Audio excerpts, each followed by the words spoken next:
प्यारे भाइयों और बहनों, नमस्कार।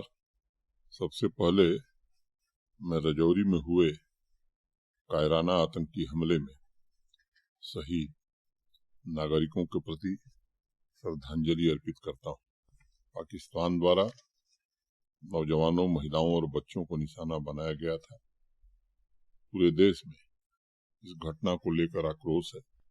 मैं सभी नागरिकों को भरोसा देता हूँ कि आतंकवादियों और उनके सरपरस्तों को इसकी भारी कीमत चुकानी होगी। सेना, अर्धसैनिक बलों, पुलिस को आतंकी संगठनों को कुचलने के लिए पूरी इजाजत दी गई है और ये मेरा विश्वास है कि एकजुट होकर हम पड़ोसी मुल्क की आतंकी साजिशों को अवश्य नाकाम करेंगे। इस आतंकी हमले में जिन लोगों ने अपने प्राणों की आहुति दी है, उनके सपनों को पूरा करना तथा पूरी संवेदनशीलता से उनके परिवारों की देखभाल करने की जिम्मेदारी जम्मू कश्मीर प्रशासन की है। नए साल नए संकल्पों का अवसर होता है। समाज का प्रत्येक व्यक्ति स्वस्थ और खुशहाल जीवन जीने के लिए अपना व्यक्तिगत संकल्प लेता है। मैं समझता हूँ कि इस वर्ष हम सभी एक और नया संकल्प जोड़ सकते हैं। अपने घर के साथ अपने गांव या कस्बे तथा जम्मू कश्मीर को बेहतर और खुशहाल बनाने का संकल्प। शक्ति का सबसे महत्वपूर्ण पुंज इंसान का संकल्प है। यदि हम में से प्रत्येक व्यक्ति संकल्प से जीवन पथ पर आगे बढ़ता है तो इसमें कोई संदेह नहीं कि हम जम्मू कश्मीर तथा भारतवर्ष को बेहतर, समृद्ध और सुरक्षित बना सकते हैं। अभी जो वर्ष खत्म हुआ है वह देश और दुनिया के लिए चुनौतियों भरा था। कोरोना से उबरने के पश्चात आर्थिक सामाजिक बदलाव तथा वैश्विक तनाव का असर आम जनजीवन पर भी पड़ा था, लेकिन जन आकांक्षाओं को पूरा करने की प्रतिबद्धता और सभी क्षेत्रों में हो रही गतिशील क्रांति ने हमारे हौसले को कायम रखा। पिछले वर्ष भारत विश्व की 5वीं सबसे बड़ी आर्थिक शक्ति बनकर उभरा है। आज हमारे सामने लक्ष्य स्पष्ट है। हमें ऐसी व्यवस्था का निर्माण करना है जो देश तथा जम्मू कश्मीर के लिए तीव्र, समावेशी और सतत विकास सुनिश्चित करेगा। इस नए साल में मैं सभी नागरिकों को भरोसा देता हूँ कि पूरे सामर्थ्य के साथ प्रशासन सार्थक परिवर्तन की यात्रा को नई गति देकर लोगों के जीवन को आसान बनाने का काम करेगा। पिछले 28 महीने में आम जनता की आकांक्षाओं को पूरा करने के लिए हमने शिद्दत से प्रयास किए और अनेक क्षेत्रों में अपेक्षा से कहीं अधिक प्रगति भी हुई है। मुझे व्यक्तिगत रूप से खुशी है कि 2021 की तरह 2022 में भी जम्मू कश्मीर प्रधानमंत्री ग्राम सड़क योजना में पूरे देश में तीसरे स्थान पर था। Tourist arrival, air traffic, e governance, ease of doing business, ease of living, Amrit Sarovar के निर्माण जैसे अनेक क्षेत्रों में जम्मू कश्मीर ने नए कीर्तिमान स्थापित किए हैं, जिससे जम्मू कश्मीर की पीढ़ियां लाभान्वित होंगी। रेवेन्यू रिफॉर्म्स, आपकी जमीन आपकी निगरानी, स्वामित्व, 3 भाषाओं में लैंड पासबुक जैसे अभियान के द्वारा भूस्वामियों को एम्पावर किया गया है। विरासत में मिली समस्याओं को हल करने के साथ साथ सर्वहितकारी नीतियों का लाभ समाज के सभी वर्गों तक पहुंचाने का ईमानदारी से प्रयास किया गया है। किसान भाई, युवा, व्यापारी वर्ग एवं महिलाओं को आर्थिक सुरक्षा और समृद्धि सुनिश्चित करने के लिए नीतियों में व्यापक बदलाव किए गए हैं। कृषि तथा संबंधित क्षेत्र को सामाजिक प्रगति का आधार बनाने के 29 प्रोजेक्ट्स को हरी झंडी दी गई है, जो किसान भाइयों की तरक्की तथा गांवों को नए विकास केंद्र के रूप में उभरने में मदद करेगा। आम लोगों के सशक्तिकरण, बच्चों की शिक्षा, रोजगार, योग्य कौशल की एक नई लहर जम्मू कश्मीर में दिख रही है। 3 दशक बाद वर्ष 2022 में 200 दिन स्कूल एवं कक्षाएं फंक्शनल थी। बच्चों को क्वालिटी एजुकेशन, सस्टेनेबल इकोनॉमी के लिए कौशल तथा बेहतर स्वास्थ्य सुविधा सुनिश्चित करना हमारी सर्वोच्च प्राथमिकता में से एक है। मैं समझता हूँ प्रशासन, परिवार, समाज और राष्ट्र के भविष्य के लिए इससे बेहतर कोई और निवेश नहीं हो सकता। प्रशासनिक व्यवस्था में हमने आम नागरिकों को भागीदार बनाया है और उनसे ऐसी विकास प्रक्रिया में योगदान की अपेक्षा है, जो न्याय संगत हो, स्थायी हो तथा समाज के विभिन्न वर्गों के बीच क्षेत्रीय असमानताओं को कम कर सके। मैं जम्मू कश्मीर के भविष्य को लेकर आश्वस्त हूँ। मेरा दृढ़ विश्वास है कि परंपरा के साथ आधुनिकता और एकता के साथ विविधता को मिलाते हुए हमारा यूनियन टेरिटरी देश को भविष्य की राह दिखा सकता है। जम्मू कश्मीर में अनेक ऐसे व्यक्तित्व हैं जो सामाजिक उद्देश्यों को जीवन का एकमात्र लक्ष्य बनाकर काम कर रहे हैं। पुंछ जिले में यशपाल शर्मा फाउंडेशन के द्वारा डॉक्टर उद्देश्य पाल शर्मा तथा जसप्रीत सिंह पिछले 1.5 साल से blood donation camp, anti drug drive campaign आयोजित कर रहे हैं। उन्होंने संकल्प लिया है पुंछ जिले की युवा ऊर्जा को वननशे से मुक्त कराकर उद्देश्यपूर्ण कार्यों में लगाएंगे। इस फाउंडेशन के द्वारा वो अनेक गरीब परिवारों के घर की मरम्मत में भी मदद कर रहे हैं। जिन परिवारों को बच्चियों की शादी में आर्थिक संकट का सामना करना पड़ता है, उनकी सहायता भी कर रहे हैं। वंचित वर्ग की महिलाओं को आर्थिक रूप से स्वतंत्र बनाने के लिए उन्होंने सिलाई मशीन डिस्ट्रीब्यूट करने के अलावा आवश्यक ट्रेनिंग भी मुहैया कराई है। तकरीबन 100 वॉलंटियर्स के इस फाउंडेशन ने सेवा के प्रति आस्था, उद्देश्य के प्रति दृढ़ता एवं विश्वास के साथ अनेक असाधारण उपलब्धियां हासिल की हैं तथा सर्वभूत हितवाद के आदर्श को साकार किया। हमारी संस्कृति, हमारी परंपरा कहती है कि निष्काम कर्म का एक भी कदम व्यर्थ नहीं जाता। अपेक्षा से रहित छोटे से छोटा काम भी अवश्य फलीभूत होता है। हमें एक बात याद रखनी चाहिए कि जम्मू कश्मीर के पुनर्निर्माण और विकास के लिए नारी शक्ति की महत्ता को समझना और सुयोग्य स्थान देना आवश्यक है। जम्मू कश्मीर के सामाजिक विकास के अनेक क्षेत्रों में महिलाओं ने अपनी क्षमता सिद्ध की है और परिवर्तनकारी अभियानों को नेतृत्व प्रदान किया है। रजौरी के संगपुर पंचायत की सरपंच श्रीमती जगमोहन कौर अपने कुशल नेतृत्व एवं समाज सेवा के लिए जानी जाती है। स्वच्छ भारत अभियान में अपने पंचायत के ग्रामवासियों में उन्होंने जिम्मेदारियों के प्रति जागरूकता पैदा की। उनके प्रयासों का नतीजा है कि संगपुर को उस पूरे इलाके का सबसे स्वच्छ पंचायत माना गया है। अपनी सक्रियता से श्रीमती कौर ने सुनिश्चित किया है कि सभी सरकारी योजनाओं का लाभ नागरिकों को मिले तथा विकास कार्यों का समय सीमा के भीतर इम्प्लीमेंटेशन हो। महात्मा गांधी कहा करते थे कि भारत में सच्चे लोकतंत्र की इकाई गांव है और इसमें प्रत्येक गांव के गरीब लोगों की भागीदारी होनी चाहिए। प्रशासन और पंचायत के जनप्रतिनिधियों के कार्य की कसौटी यही होनी चाहिए कि उससे गांव में रहने वाले सबसे गरीब आदमी को कितना फायदा पहुंच सकता है। यही सच्ची सेवा होगी। श्रीमती जगमोहन कौर को मैं उस सेवा भाव का प्रतीक मानता हूँ जो महिलाओं में स्वाभाविक रूप से रहती है। उन्हें मैं नारी शक्ति में निहित उस साहस का भी प्रतिबिंब मानता हूँ जो मानव हित के लिए निरंतर प्रयत्नशील है। आत्मविश्वास, मेहनत और नए विचार, ये 3 गुण युवा वर्ग की अमूल्य पूंजी है।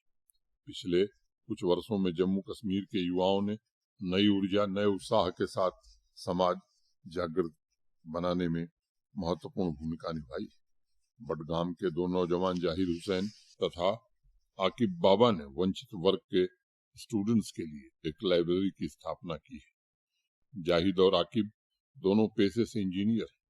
लाइब्रेरी की स्थापना के पीछे उनका उद्देश्य था कि बारामूला एवं बडगाम की भावी पीढ़ी को IAS, JKS, नीट, JEE जैसी प्रतियोगी परीक्षाओं से संबंधित स्टडी मटेरियल्स उपलब्ध कराया जाए। इस लाइब्रेरी में उन्होंने 80 इंडिविजुअल केबिन बनाए जहां बैठकर स्टूडेंट्स पढ़ाई कर सकें। वाईफाई तथा अन्य सुविधाओं से युक्त यह लाइब्रेरी अन्य शहरों के युवाओं के लिए भी प्रेरणा स्रोत साबित हो रही है। मैं मानता हूं कि जब तक शिक्षा का प्रकाश वंचित वर्ग तक नहीं पहुंचेगा तब तक संतुलित एवं संपूर्ण विकास की आशा हम नहीं कर सकते।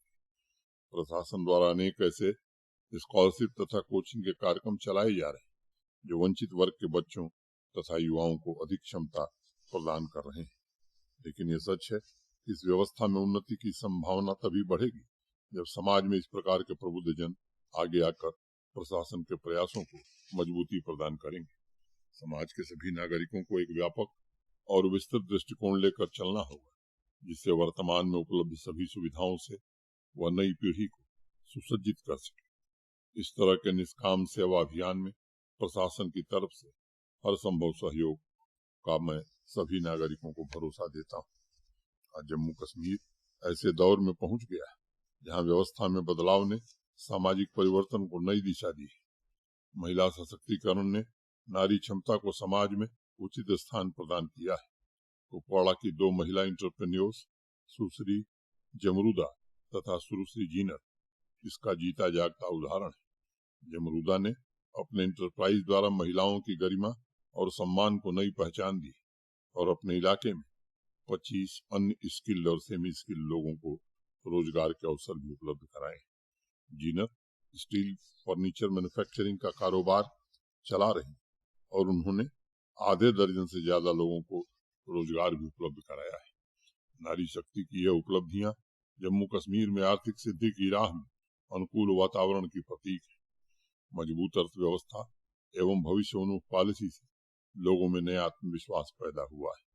कृषि के क्षेत्र में भी तकनीक के इस्तेमाल तथा डाइवर्सिफिकेशन के द्वारा हम न केवल ज्यादा उत्पादन कर रहे हैं बल्कि अनेक कृषि उत्पादों का निर्यात कर रहे हैं। कोठरी गांव रामबन के रहने वाले अरुण शर्मा ने पिछले वर्ष सितंबर में व्हाइट बटन मशरूम यूनिट शुरू की थी और 1 महीने में उनका नेट प्रॉफिट 51,000 रुपए था। अरुण ने नौकरी करने की बजाय एग्री इंटरप्रेन्योर बनने का संकल्प लिया था और अपनी 10 कनाल खेती की जमीन को वो एग्रीकल्चर डिपार्टमेंट के सहयोग से सस्टेनेबल फार्मिंग में डेवलप कर रहे हैं। अरुण का संकल्प हमारे कृषि क्षेत्र में उपजे नए हौसले का भी प्रतीक है। हमें यह बात स्वीकार करनी चाहिए कि लाभ अपने आप नहीं मिलता। किसान भाइयों को कड़ी मेहनत करके अपनी पहचान बनानी होगी और प्रशासन हर कदम पर यह सुनिश्चित करेगा कि ऊंचे स्तर के गुणवत्तापूर्ण बीज से लेकर बाजार तक की सेवाएं उपलब्ध कराई जाए। समाज की नियति तय करने वाले ज्ञान विज्ञान की खेतों में उपयोगिता हो, यह सुनिश्चित किया जाएगा तथा उत्पादन के मोर्चे पर नई खोज, नए समाधान विकसित कर ग्रामीण अर्थव्यवस्था को मजबूत बनाने के लिए प्रशासन पूरी तरह से कृत संकल्पित है। जम्मू से पूजा रैना तथा मोहम्मद सादिक कोसवाल ने अर्बन एरियाज में वाटर लॉगिंग के संबंध में मुझे एक पत्र भेजा है। उन्होंने लिखा है कि जम्मू में पिछले साल से सड़क के ऊपर लेयर को हटाकर फ्रेश मैग्नेमाइजेशन किया गया था, जो अत्यंत ही सराहनीय प्रयास है, लेकिन अभी भी बहुत से शहरों में इस प्रक्रिया पर ध्यान नहीं दिया जा रहा है। पूजा और शादी का कहना है कि मैग्नेमाइजेशन तथा सड़क एवं सीवर से संबंधित अन्य कार्यों के लिए एकीकृत पॉलिसी होनी चाहिए ताकि मानसून तथा अन्य सीजन में भी लोगों को वाटर लॉगिंग का सामना न करना पड़े। उन्होंने ये भी लिखा है कि सीवर की सफाई सिर्फ मानसून के पहले या वाटर लॉगिंग की स्थिति में नहीं होनी चाहिए, बल्कि इसका एक मंथली शेड्यूल बनाकर सभी म्यूनिसिपैलिटीज को लागू करने की जरूरत है। पूजा और सादिक, आपके पत्र के लिए बहुत बहुत धन्यवाद। जम्मू कश्मीर के सभी शहरों के लिए हमने 7 एक्शन प्लान बनाए, जिसमें सड़क और सीवर से जुड़ी समस्याओं पर भी प्रभावी कार्रवाई के लिए एकीकृत योजना तैयार की गई है। इसके साथ हमने यह भी सुनिश्चित किया है कि ऐसी सड़कों पर जहां इंक्रोचमेंट है उसे हटाया जाए, क्योंकि सामान्य दिनों के अलावा मानसून के समय में भी पानी के बहाव एवं सीवर की कनेक्टिविटी में ऐसे इंक्रोचमेंट अवरोध पैदा करते हैं। मैं सभी नागरिकों से अनुरोध करूंगा कि अपने इलाके में इंक्रोचमेंट या वाटर लॉगिंग से जुड़े मुद्दों के बारे में संबंधित हेल्पलाइन नंबर पर जानकारी दें ताकि उस पर उचित कार्रवाई की जा सके। आपके मंथली सीवर सफाई शेड्यूल के सलाह पर भी मैं अर्बन डेवलपमेंट डिपार्टमेंट को आवश्यक निर्देश दूंगा। उनसे रशीद चौधरी तथा श्रीनगर से बशीर अहमद ने वेस्ट टू वेल्थ कैंपेन के संबंध में मुझे पत्र भेजा है। उन्होंने लिखा है कि वाटर बॉडीज तथा अर्बन ड्रेन्स के रिजनरेशन तथा वाटर ट्रीटमेंट के लो कास्ट टेक्नोलॉजी को विकसित करने के लिए क्राउड सोर्सिंग की जा सकती है। रशीद तथा बशीर का सुझाव है इस तरह के कार्यक्रमों में स्थानीय लोगों की भागीदारी को जन अभियान तथा लोकल समाधान का सहयोग मिलेगा। उनका कहना है कि सभी सुझावों के स्क्रीनिंग के लिए क्षेत्रीय अनुसंधान प्रयोगशालाओं के वैज्ञानिक, स्थानीय विशेषज्ञ जल शक्ति विभाग के अधिकारी और बाढ़ नियंत्रण के इंजीनियर की एक टीम बनाई जाए जो विचारशील सुझावों के आधार पर पायलट परियोजनाओं को हरी झंडी देकर वेस्ट टू वेल्थ अभियान को प्रभावी बना सके। रशीद चौधरी तथा बशीर अहमद को मैं इस उत्तम सुझाव के लिए बहुत बहुत धन्यवाद देता हूँ। MyGov.JNK के माध्यम से waste to wealth campaign launch करने के संबंध में मैं आने वाले दिनों में निर्देश दूंगा। पिछले वर्ष कुपवाड़ा के आतिफ अब्दुल्ला साहब के सुझाव पर वाटर बॉडीज के रिजर्वेशन पर एक अभियान चलाया गया और मुझे अत्यंत प्रसन्नता है कि लगभग सभी जिलों में जन भागीदारी के माध्यम से दशकों से सुप्त पड़ी वाटर बॉडीज को जीवंत बनाया गया है। मैं सभी नागरिकों से भी कहना चाहता हूं कि वाटर बॉडीज का सही रख रखाव दरअसल समाज को व्यवस्थित बनाए रखता है। शहर एवं गांव दोनों जगह वाटर बॉडीज को विकास का पैमाना मानने की हमारे देश की पुरानी परंपरा रही है। समाज ने खुद महसूस किया है कि जिस क्षेत्र में वाटर बॉडीज इंक्रोच हुई हैं वहां कुछ समय बाद विकास एक तरफा हो जाता है। जल नीति की रणनीति को जन आंदोलन का स्वरूप देने की आवश्यकता है। इसलिए वाटर बॉडीज के रिजर्वेशन के अपने अनवरत प्रयास में हमने डिस्ट्रिक्ट स्तर के डिपार्टमेंट्स एवं पंचायती राज संस्थाओं को सक्रिय भागीदार बनाया है और आज लगभग हर पंचायत में पानी समिति स्थापित हो चुकी है। आप सभी के सहयोग से रिकॉर्ड समय में 1953 अमृत सरोवर का निर्माण एवं रिजर्वेशन किया गया है।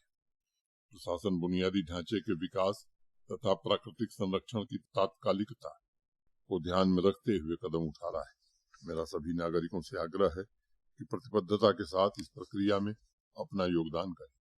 अनंतनाग से मजीद नाइकू ने वनों की अवैध कटाई रोकने के संबंध में मुझे एक पत्र भेजा है। मजीद ने लिखा है कि जम्मू तथा कश्मीर दोनों डिवीजन ने पिछले कुछ दशकों में अंधाधुंध वनों की कटाई को झेला है, जिसकी वजह से आज अनेक स्थानों पर जंगल या तो बिल्कुल समाप्त हो रहे हैं या वन क्षेत्र में कमी आई है। उन्होंने सुझाव दिया है कि जम्मू कश्मीर प्रशासन को एग्रो तथा सोशल फॉरेस्ट्री के अभियान को तीव्र तथा वृक्षारोपण के अभियान को और विस्तृत किया जा सकता है। मजीद ने प्राइवेट लैंड पर पेड़ लगाने के लिए प्रशासन से आवश्यक मदद का आग्रह भी किया है। मजीद, आपके पत्र के लिए बहुत बहुत शुक्रिया। मैं वनों की परिस्थिति से वाकिफ, इसलिए जम्मू कश्मीर का कार्यभार ग्रहण करते ही संतुलित विकास के लिए व्यापक स्तर पर वृक्षारोपण का कार्यक्रम शुरू किया गया। पंचायती राज संस्थानों और आम नागरिकों की भागीदारी द्वारा पिछले 2.5 वर्षों के दौरान 3 करोड़ से अधिक पौधे लगाए जा चुके हैं और इस वर्ष मार्च तक अन्य 70 लाख पौधे लग जाएंगे। हर गांव हरियाली अभियान के तहत one beat guard, one village programme, पेड़ लगाएं बेटी के नाम जैसे कार्यक्रम बड़े पैमाने पर वृक्षारोपण को जन आंदोलन बनाने में सफल रहे हैं। अनवरत चलने वाला यह अभियान जम्मू कश्मीर को जलवायु परिवर्तन के प्रतिकूल प्रभावों से सुरक्षित रखे और आदिवासी समुदायों सहित ग्रामवासियों को आजीविका के अवसर प्रदान करे।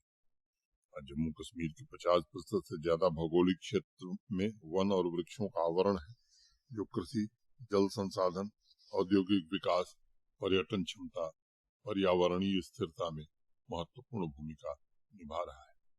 हर गांव हरियाली के तहत ग्राम पंचायतों और अस्थिर हो चुके वन क्षेत्रों से संबंधित भूमि का एक बड़ा हिस्सा वृक्षारोपण के तहत लाया गया है।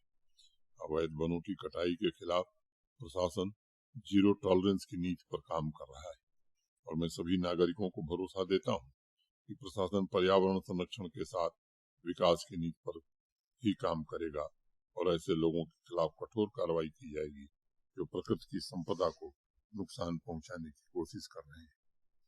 सोशल फॉरेस्ट्री के संबंध में स्कास्ट जम्मू तथा स्कास्ट कश्मीर ने प्रयास शुरू किए और पंचायती राज संस्थाओं को इस प्रक्रिया में शामिल किया जा रहा है। इन गतिविधियों पर नए सिरे से ध्यान केंद्रित करने के लिए मैंने पिछले वर्ष ग्राम पंचायत वृक्षारोपण समितियों के गठन का निर्देश दिया था। आपने जो सुझाव भेजा है उसी भावना के साथ मैंने किसान भाइयों की आय में वृद्धि के लिए भी उनकी स्वामित्व वाली भूमि पर व्यावसायिक रूप से वृक्षारोपण की सुविधा के लिए भी सुझाव दिया है, ताकि ग्रामीण क्षेत्रों में आजीविका और रोजगार सृजन के नए रास्ते खुल सके। मैं इन दोनों कार्यक्रमों का मूल्यांकन अवश्य करूंगा।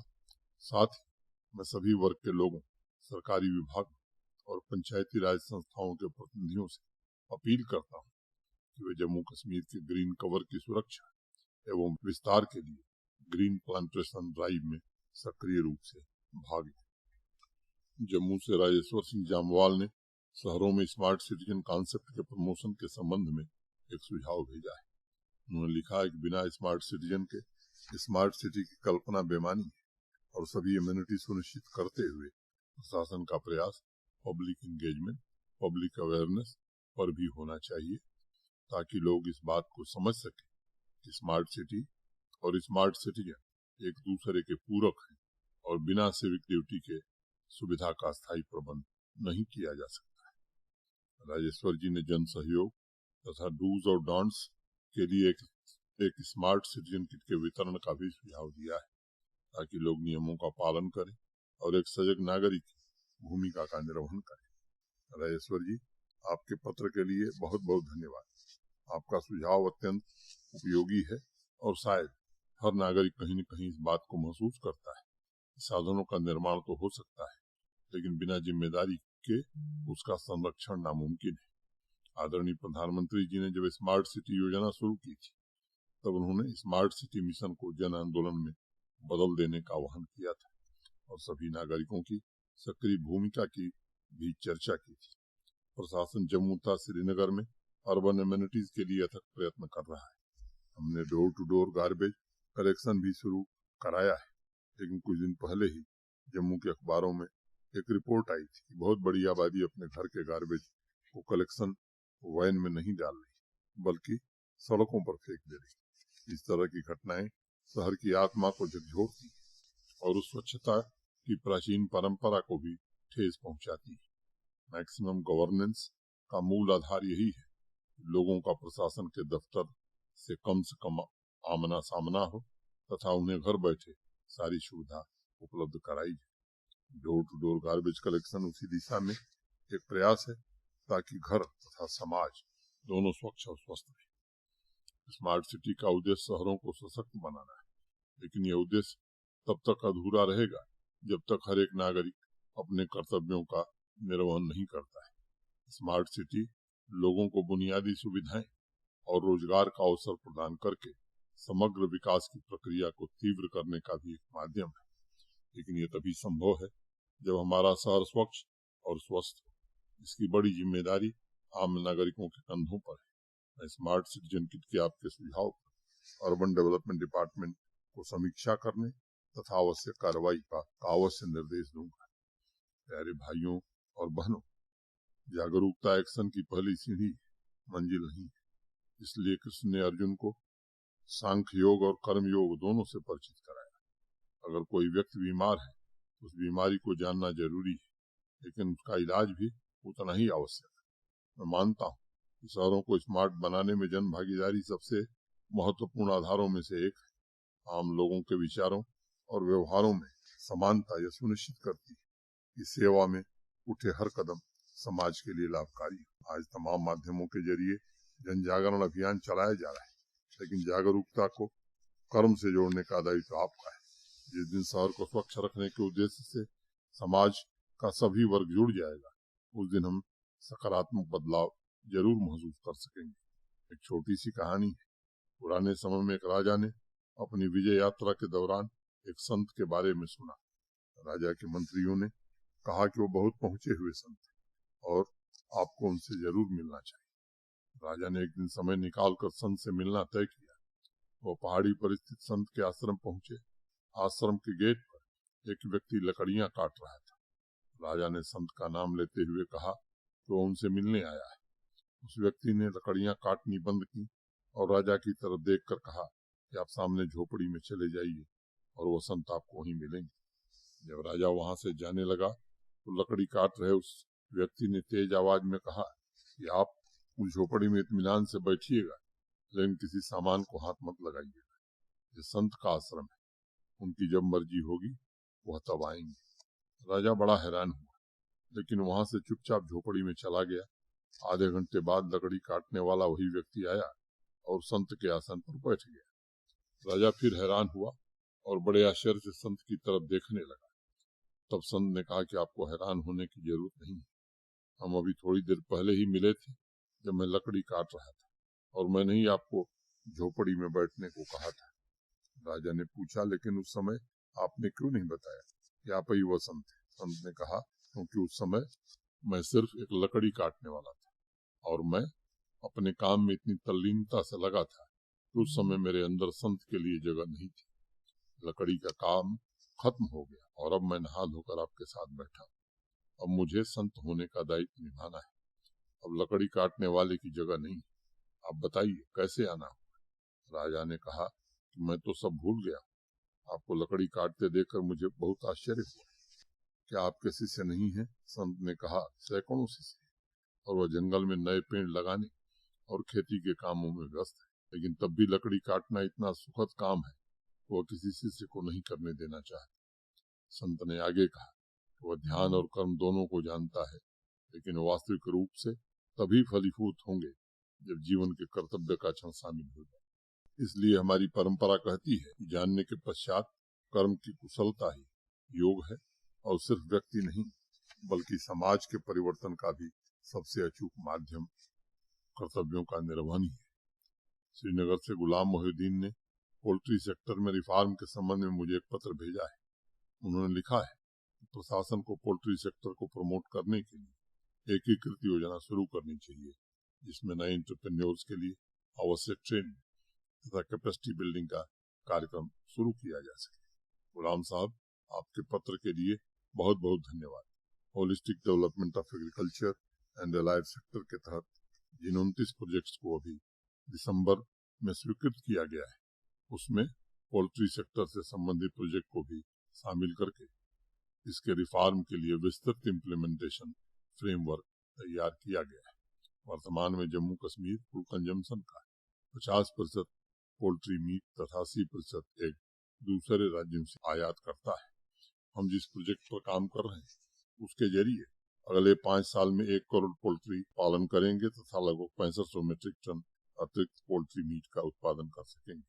Broiler chicken production unit, commercial feed manufacturing unit तथा एग प्रोडक्शन के इंटरवेंशन 400 से ज्यादा नए बिजनेस इंटरप्राइजेज स्थापित हो सकेंगे। मुझे विश्वास है इन प्रोजेक्ट से जम्मू कश्मीर के हजारों युवाओं तथा किसान भाइयों को रोजगार के अवसर भी उपलब्ध होंगे। प्यारे भाइयों और बहनों, मैं आप सभी को गणतंत्र दिवस की अग्रिम शुभकामनाएं देता हूँ। यह एक ऐसा अवसर है जब हमें एक सजग नागरिक के रूप में आजादी की उपलब्धियों की रक्षा और उसके विस्तार के लिए अपने कर्तव्यों के बारे में आत्मचिंतन करना है। आज भारतवर्ष इतिहास के एक नए चरण में तेजी से प्रवेश कर रहा है और अमृत कालखंड की इस यात्रा में प्रत्येक नागरिक को समानता और सामाजिक न्याय के राष्ट्रीय संकल्प को अपने जीवन तथा कार्य क्षेत्र में पूरा करना है। हमारे राष्ट्रीय मूल्य भाईचारा, व्यक्ति की गरिमा तथा राष्ट्र की एकता की भावना भविष्य में सभी नागरिकों का पथ प्रदर्शन करे, मैं ऐसी कामना करता हूँ। बहुत बहुत धन्यवाद। जय हिंद।